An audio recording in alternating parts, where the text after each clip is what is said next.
The rain fell in perfect silence, each drop a prayer I couldn't bring myself to whisper. I stood at the edge of the grave, watching as they lowered her tiny white coffin into the earth, and felt nothing.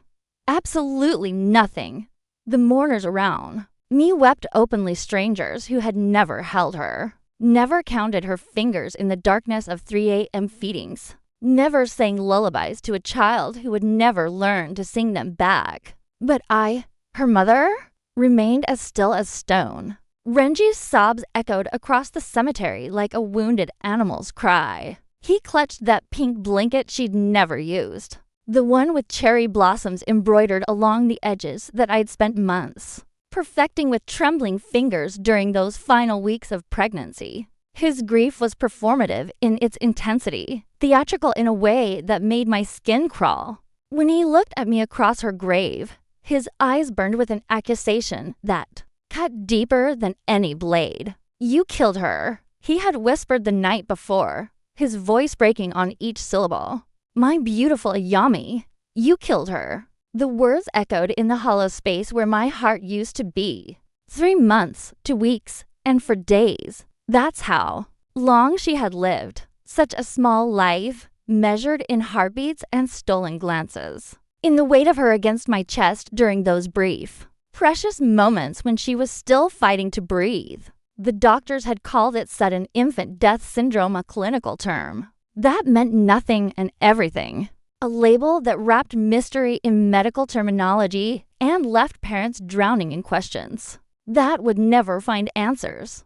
But Renji needed someone to blame, and I was the obvious choice. The mother who had failed to protect. The woman who had somehow, inexplicably, let their daughter slip away into darkness. As the funeral director began his practiced eulogy, I found myself studying the faces around me. Renji's business associates, their expressions carefully ranged in appropriate solemnity. My few remaining friends from the dance company. Women who had watched me transform from graceful swan to expectant mother to grieving shell. And there, standing slightly apart from the others, was Eiko Fushimorenji's secretary, her beauty sharp and calculated even in mourning attire. She watched me with eyes that held secrets, and I wondered what she saw when she looked at the woman who had supposedly caused such tragedy. The ceremony ended with the mechanical efficiency of all funerals. People offered condolences that felt like empty scripts, pressed my hands between theirs with the desperate hope that grief might be transferred through touch. I nodded and thanked them with a voice that seemed to belong to someone else, someone who still possessed the capacity for normal human interaction. When the last mourner had departed, Renji approached me with steps that carried the weight of accusation. His handsome face, the one that had once made me believe in fairy tale endings, was twisted with pain and something darker, something that looked disturbingly like hatred. "I want a DNA test," I said before he could speak, the words emerging from some primal need to prove my innocence. Not innocence of neglect, perhaps, but innocence of the deliberate harm his eyes suggested I was capable of. He stared at me as if I'd spoken in a foreign language. What? A DNA test? To prove she was ours? To prove I didn't, that I couldn't have. The sentence died on my lips because even I wasn't sure what I was trying to prove. Only that the weight of his blame was crushing me, and I needed something, anything shifted from my shoulders. Renji's expression shifted through confusion to something approaching disgust. "You want to desecrate her memory with tests? She's barely in the ground, Sarah. I need to know," I insisted, surprised by the strength in my voice. "I need to know that whatever happened, it wasn't because I didn't love her enough." He studied my face for a long moment, perhaps searching for the woman he had married 3 years earlier. The one who had danced across stages like a creature made of moonlight and dreams. That woman felt like a stranger to me now, someone I had known briefly and lost completely. "Fine," he said finally, his voice hollow with exhaustion. "If that's what it takes for you to accept what you've done." The DNA testing facility was a sterile monument to modern medicine. All white walls and fluorescent lighting that made everything look like a photograph. that had been overexposed.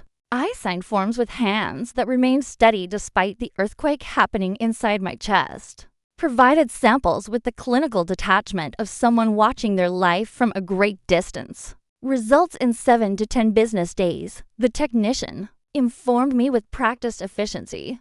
We'll call when they're ready. 7 to 10 business days. Such a brief span of time to confirm what everyone already knew, that Ayami was my daughter. That I was her mother. That the bond I had felt growing inside me for 9 months was real and true and unquestionable. I spent those days moving through my apartment like a ghost haunting familiar spaces. The nursery door remained closed, but I could feel the presence of all those unused things behind it. The crib I had assembled with my own hands. The mobile with tiny ballerinas that would never dance for anyone. The rocking chair where I had planned to feed her and sing her to sleep. Renji had moved into the guest room after the funeral, claiming he needed space to grieve. But through our shared wall, I could hear him on phone calls that stretched deep into the night. Conversations conducted in whispers that carried the weight of secrets. Sometimes I caught fragments, mentions of procedures and paperwork, discussions of legal complications that I couldn't quite piece together. When the call finally came, I was sitting at my kitchen table, staring at a cup of tea that had grown cold hours earlier. The technician's voice was professionally neutral, as she asked me to come in to discuss the results in person. "Is there a problem with the test?" I asked, though some part of me already knew the answer. It would be better if we could discuss this face to face. Mrs. Arai. The drive to the facility felt endless, each traffic light a small eternity of anticipation. I had prepared myself for confirmation of what I already knew, for the relief of scientific validation that would finally shift the weight of Renji's accusations. Instead, the technician placed a manila envelope in front of me with hands that trembled slightly. And I knew with sudden certainty that my world was about to shift in ways I couldn't anticipate. "I'm afraid there's been some confusion," she began, her professional composure cracking around the edges. "The DNA analysis shows no maternal match between you and the infant." The words hit me like individual physical blows. No maternal match. I read the document 3 times, 4 times. The percentages and scientific terminology blurring together into meaningless symbols. 0% probability of maternity. 0%. "That's impossible," I whispered, though the paper in my hand suggested otherwise. I carried her. I felt her move. I gave birth to her. The technician's expression was carefully compassionate. Sometimes pregnancy can be complicated. There are rare medical situations where things aren't quite what they appear to be. I left the facility in a daze. The test results clutched in my hand like evidence of a crime I didn't remember committing. The drive home passed in fragments red lights I ran without noticing. Familiar streets that seemed to belong to someone else's life. The sound of my own breathing amplified in the enclosed space of my car at home. I spread the documents across my kitchen table and tried to make sense of them. But the numbers didn't change no matter how many times I read them. Yami wasn't my biological daughter. After 9 months of pregnancy, after feeling every kick and hiccup and restless movement, after the agony of labor and the indescribable joy of holding her for the first time, she wasn't mine. Which meant either I was losing my mind or something far more sinister was happening. That night, I pulled out every photograph from my pregnancy, every medical record and ultrasound image, searching for clues I might have missed. The evidence was overwhelming, dozens of pictures showing me clearly. Pregnant, medical appointments documented in my handwriting, ultrasound images with my name printed in the corner. Friends and family had thrown me a baby shower, had touched my belly and felt her movement, had celebrated the approaching arrival of Sira and Renji's first child. But DNA doesn't lie. I was staring at a particularly clear ultrasound image when my phone buzzed with a text from an unknown number. "We need to talk. Nurse Yamamoto." The message included an address for a small cafe in a part of the city I rarely visited, along with a time. Tomorrow, 2 p.m. I stared at the screen until the words burned into my retinas, wondering who Nurse Yamamoto was and how she had gotten. My numbered sleep was impossible that night. I lay in bed listening to Renji's muffled phone conversations through the wall, trying to piece together fragments of words that drifted through the thin barrier between us. Procedure, complications. She doesn't remember, and once, distinctly, Kana. Kana, my sister's name, spoken like a secret in the darkness. Kana, who had disappeared from my life 8 years ago after what the family had quietly referred to as a nervous breakdown. Kana, who had been pregnant when she vanished, carrying a child that the official story claimed she had lost to miscarriage. Kana, whose name I hadn't heard spoken aloud in years. The cafe was exactly the kind of place where secrets might be exchanged dimly lit, tucked between a laundromat and a store selling second-hand electronics. The kind of establishment that survived by being forgettable. Nurse Yamamoto was waiting. When I arrived, a woman in her 50s with tired eyes and hands that showed the wear of decades spent in medical facilities. She slid a manila folder across the table without preamble. I worked at the Sunrise Fertility Clinic until last year, she said, her voice barely above a whisper. I've been carrying this guilt for too long. Inside the folder were medical records not mine, but bearing a name that made my hands tremble. Kanakagawa. My maiden name. My sister's file. Your sister was a patient at our clinic 8 years ago, Nurse Yamamoto continued, glancing around nervously. She was pregnant, but there were complications. Not medical complications. Legal ones. I stared at the documents, trying to process the dates and procedures listed in clinical terminology. Embryo preservation, cryogenic storage, unauthorized transfer procedures. I don't understand, I said, though some part of me was beginning to piece together a picture too horrible to fully acknowledge. Your sister's pregnancy was terminated against her will, the nurse said, her voice heavy with shame, but the embryo was preserved, stored, and later it was implanted in another woman without her knowledge or consent. The world tilted sideways. Another woman. The fertility treatments you received 2 years ago. You were told your eggs weren't viable, that you needed donor assistance. But the embryo that was implanted, it was your sister's. I felt like I was drowning in information that my brain refused to process. That's illegal. That's impossible. Your husband arranged it all. He was the father of your sister's original pregnancy. When she tried to leave him, tried to keep the child, he had her committed to a psychiatric facility and took the embryo for preservation. You were never meant to know. You were supposed to believe the child was naturally yours. The cafe spun round me like a carnival ride. Renji had been with my sister. Renji was the father. I had been carrying my sister's child without knowing it, serving as an unwitting surrogate in some twisted game of possession and control. Where is she? I whispered. Where is Kana?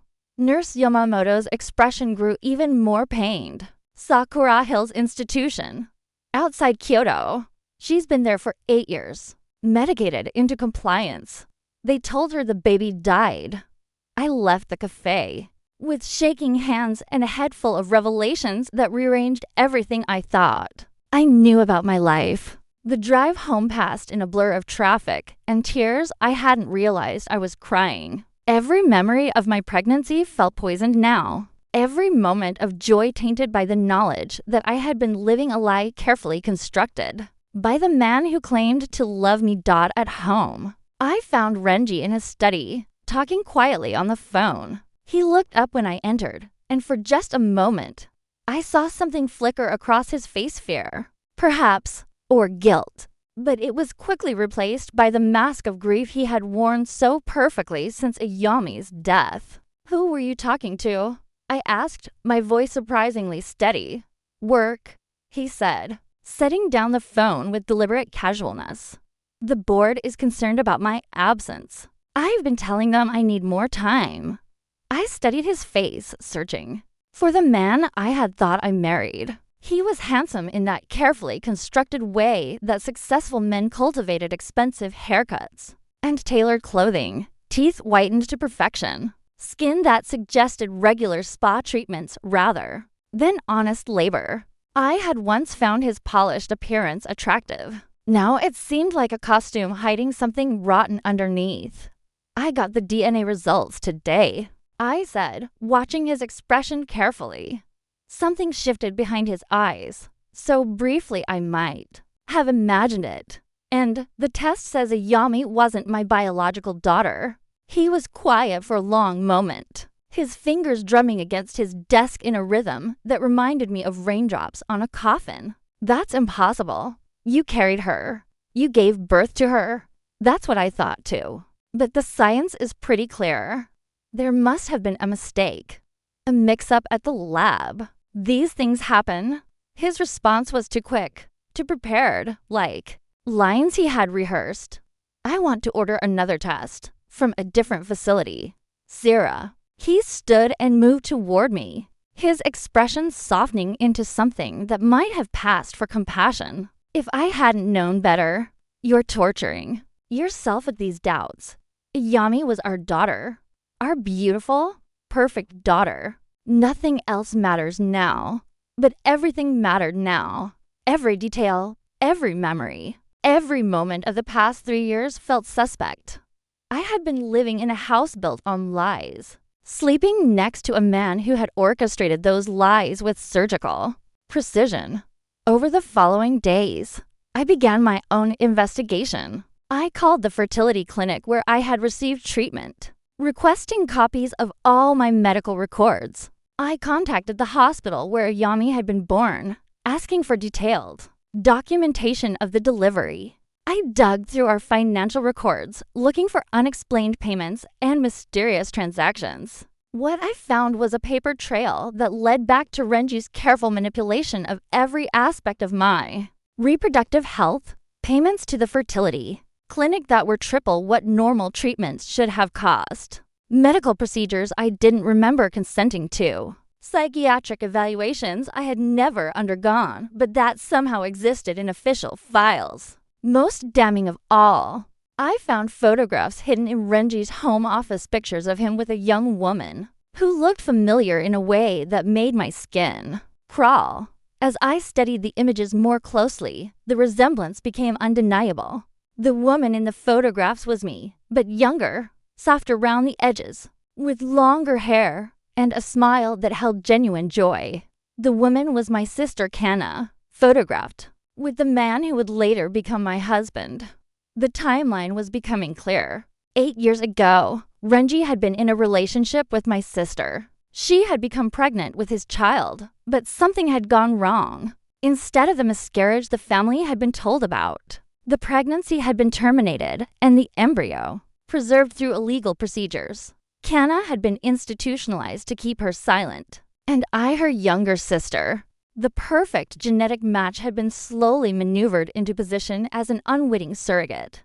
But why? Why go to such elaborate lengths to preserve a pregnancy that had clearly been unwanted? The answer came to me as I was going through more of Renji's hidden files. Mixed in with the photographs and medical records were legal documents related to his business contracts and partnership agreements that I didn't fully understand, but that mentioned inheritance laws and family succession requirements.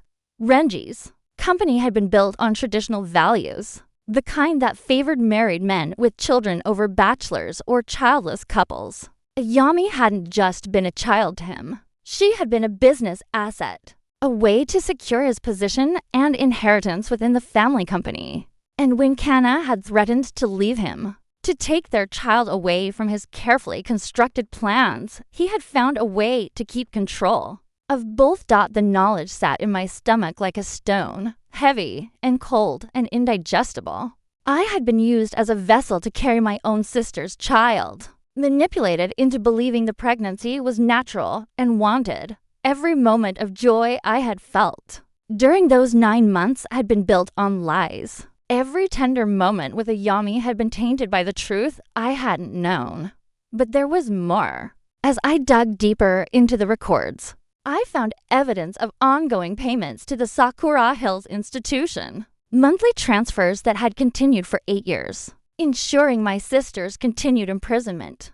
Renji hadn't just stolen her child, he had stolen her freedom, her sanity, her very existence. The next phase of my investigation took me to Kyoto, to the institution where my sister had been hidden away like an inconvenient secret. The building was exactly what I had expected: sterile and imposing, surrounded by manicured gardens that probably looked peaceful from a distance, but felt like carefully maintained prisons up close. Getting access to Kana required bribing an orderly and claiming to be conducting research on long-term psychiatric care. The lies came surprisingly easily, perhaps because I had been living inside one for so long. Kana's room was small and sparse, furnished with the kind of institutional furniture that was designed to be indestructible rather than comfortable. She sat by the window when I entered, staring out at the mountains with eyes that seemed to hold decades of suppressed pain. When she turned to look at me, the resemblance was undeniable. We had the same dark eyes, the same delicate bone structure that had made me successful as a ballet dancer. But where I had maintained the rigid posture and controlled grace of my training, Kana seemed to have collapsed inward, her shoulders curved with the weight of years spent in chemical compliance. "Sierra," she whispered, her voice rusty from disuse. "Is it really you?" The sound of my name from her lips broke something inside me that I hadn't realized was still intact. I crossed the room and knelt beside her chair, taking her hands in mine. They were thin and cold, marked with the track marks of countless injections. "I found out about Ayami," I said softly. "I know what he did." Kana's eyes filled with tears that had been 8 years in the making. "They told me she died. They said the baby died during delivery, and that my grief had made me delusional. Every time I tried to tell someone the truth, they increased my medication." She produced a hidden journal from beneath her mattress, pages and pages of meticulous notes written in a careful script that spoke of sanity rather than madness. Documentation of Renji's visits, records of conversations with doctors and administrators, evidence of the systematic gaslighting that had kept her imprisoned. "He came to see me throughout your pregnancy," she said, her voice gaining strength as she spoke. "He wanted me to know that my child was growing inside another woman, that she would be raised by someone else, someone who would never know the truth." The cruelty of it was breathtaking. Not content with stealing Kana's child, he had tortured her with updates on a pregnancy she should have been experiencing herself. He had turned my joy into her pain, my maternal bonding into her maternal grief.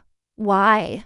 I asked, though I suspected I already knew the answer. "Control," Kana said simply. He needed a child for his business image, but he needed to control every aspect of that child's existence.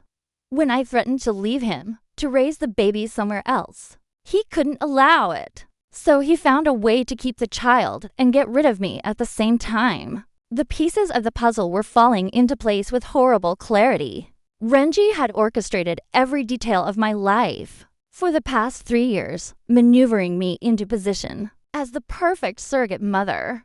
He had probably chosen me specifically because I was Kana's sister, ensuring genetic compatibility while maintaining the illusion of a natural pregnancy. But then Ayami had died, and his carefully constructed plan had crumbled. Without a living child to justify his elaborate deception, he was left with a grieving wife who asked too many questions and a sister-in-law whose continued imprisonment was becoming a liability. So he had tried to make me the villain of the story, to paint me as the neglectful mother whose carelessness had caused their daughter's death. If I had accepted the blame and the guilt, if I had internalized his accusations and stopped asking questions, his secret would have remained safe. But I had ordered the DNA test, and everything had begun to unravel. The drive back to Tokyo gave me time to plan my next move. I could have confronted Renji privately, demanded explanations and apologies that would have meant nothing. I could have threatened exposure unless he agreed to free Kana. and provide compensation for the years of imprisonment and lies. But as I thought about Ayami, my sister's daughter, who had died believing she was unloved by her real mother, I realized that private justice wasn't enough. This wasn't just about my personal betrayal or even my sister's imprisonment. This was about the systematic abuse of women's reproductive rights, about the casual cruelty of men who saw female bodies as vessels to be used and discarded. So instead of confrontation, I chose exposure. I spent the next week gathering every piece of evidence I could find. Medical records, financial transactions, photographs, legal documents, psychiatric evaluations, everything that told the story of Renji's elaborate deception. I organized it all into a comprehensive package and sent copies to every major news outlet in Tokyo, along with a detailed letter explaining the full scope of his crimes. The story broke on a Tuesday morning with the force of a natural disaster. CEO used sister-in-law as unwitting surrogate for stolen embryo was the headline. That appeared across newspaper websites and social media feeds. Within hours, the story had gone viral, sparking conversations about reproductive consent, medical ethics, and the abuse of psychiatric institutions. Renji's company stock plummeted as the board of directors scrambled to distance themselves from the scandal. Protesters gathered outside his office building, holding signs demanding justice for women's reproductive rights. My phone rang constantly with interview requests from reporters and documentary filmmakers.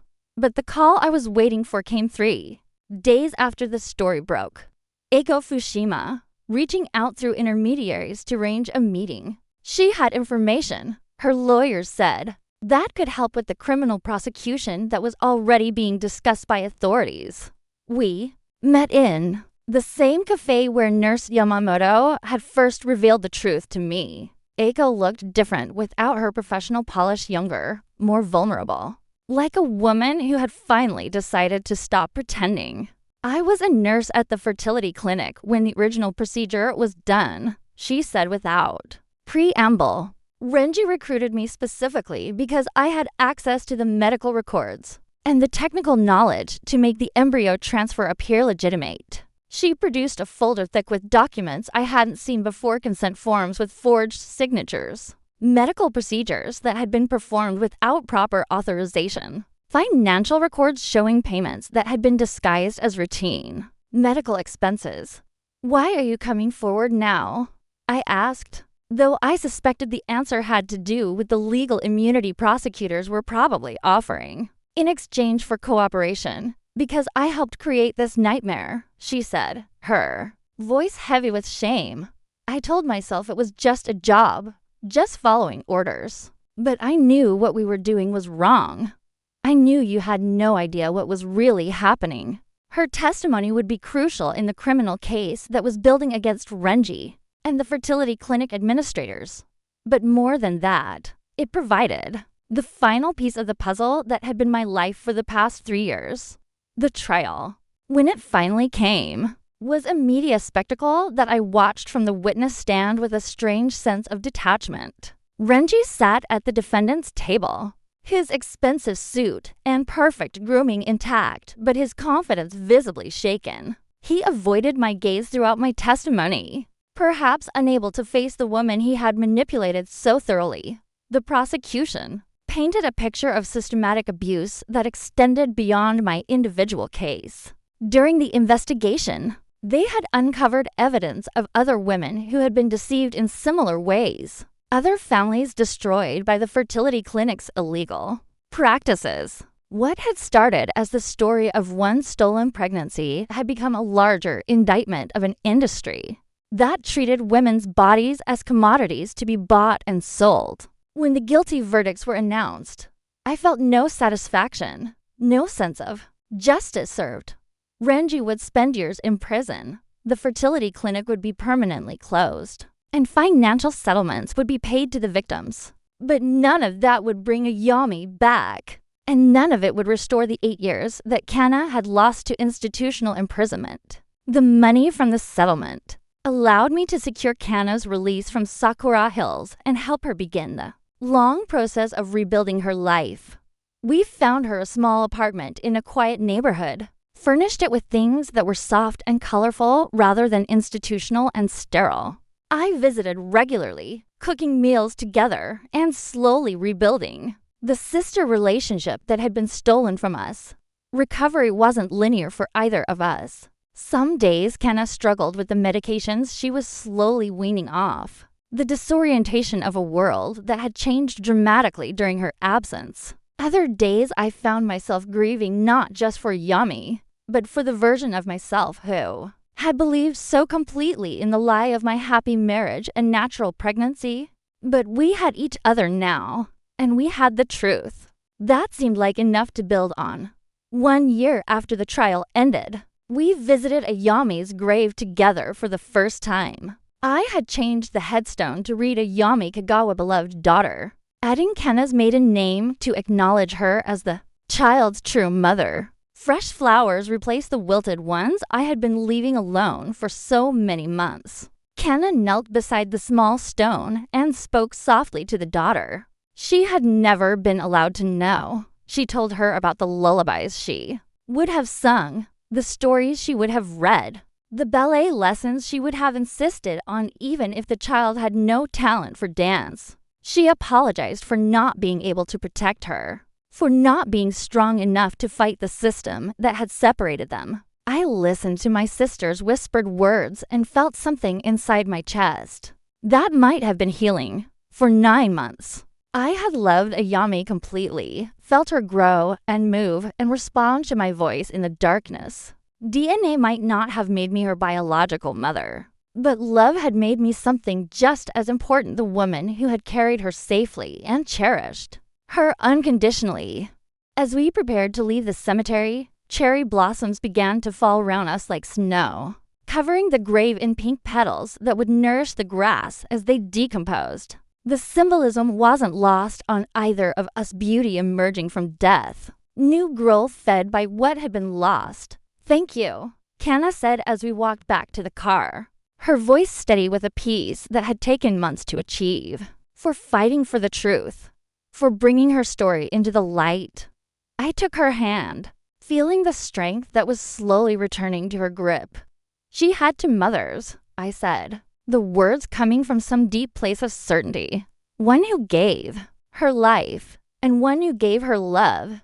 Maybe that was always enough. The drive home took us through the city center, past the building where Renji's company had once operated. New tenants had moved in, and the scandal that had once dominated headlines was already fading into the background noise of yesterday's news. But the changes it had sparked new regulations on fertility treatments, stronger protections for psychiatric patients, more rigorous oversight of reproductive medicine would outlast the media attention. That evening, as I sat in my apartment, looking through photographs of Ayami, I allowed myself to remember the pregnancy without the poison of deception. The first time I had felt her move, like butterfly wings against my ribs. The way she had responded to music, her movements becoming more active whenever I played classical pieces during my evening baths, the strange peace I had felt during labor, the sense that we were working together to bring her safely into the world.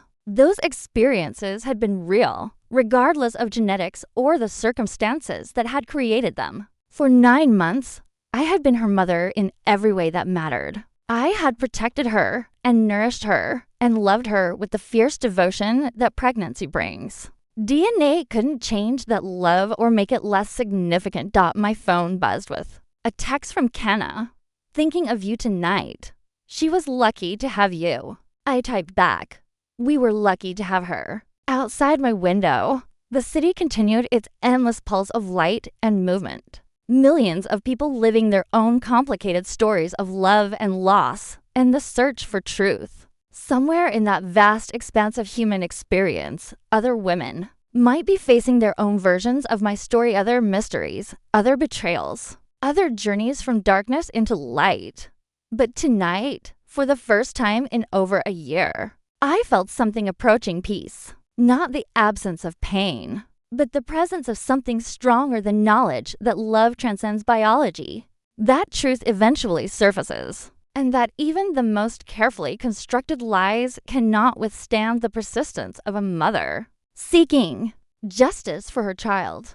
I closed the photo album and prepared for bed, knowing that tomorrow would bring its own challenges and discoveries. But tonight, as cherry blossoms continued to fall outside my window, I allowed myself to believe that some endings, however painful, can also be beginnings. In the darkness before sleep, I whispered a lullaby to the daughter who had been both, mine and not mine, both lost and found, both ending and beginning. And for the first time since her death, the words came without tears.